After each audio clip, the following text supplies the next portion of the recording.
ए बाबु यहाँ आऊ म त बाइक लगेर जान्छु फेरि बाइक लग्न आछु म बाइक लग्न मामाले बाइक लगिदिनु जाऊ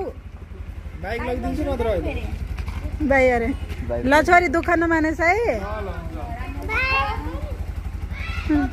ल राम्रोसँग जा बाबुको ख्याल गर ल न बाई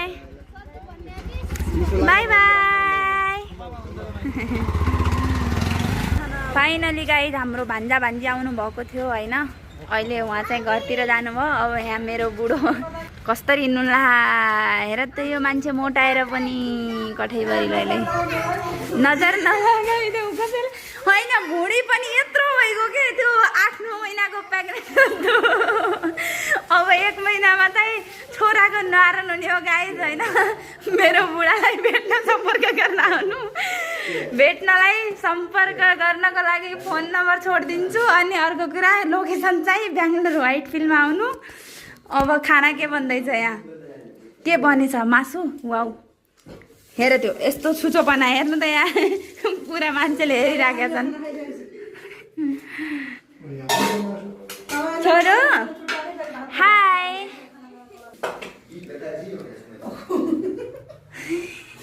जोडी मिलेछ गाइस हेर्नु त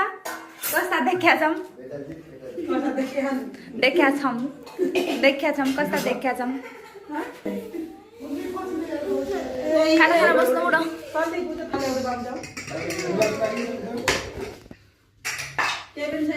रिजु तिमी छुतेर किन उठ्ने बेला त्यसरी रुन्छौ बाबा रुनु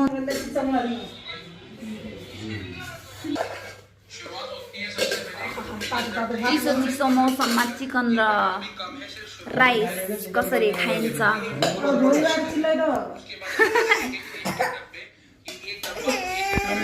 खाना आउनुहुन्छ मेरोमा पनि बुढो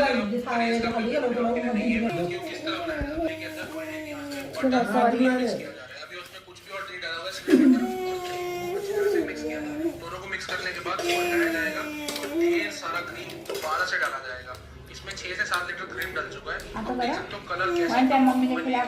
पेस्ट के तरीके से हो चुका है अब आएगा इसमें तंदूरी चिकन ये तंदूरी चिकन इसमें जाएगा रोस्टेड रहता है ये और ये गया ग्रेवी के अंदर इसको अब अच्छी तरह से मिक्स किया जाएगा और अब आती है बारी दोबारा से बटर बटर से स्टार्टिंग के लिए था ये देख सकते हो इसमें कितना सारा बटर है मैंने मुझे बताया 5 किलो खाना दोबारा से पतीले के अंदर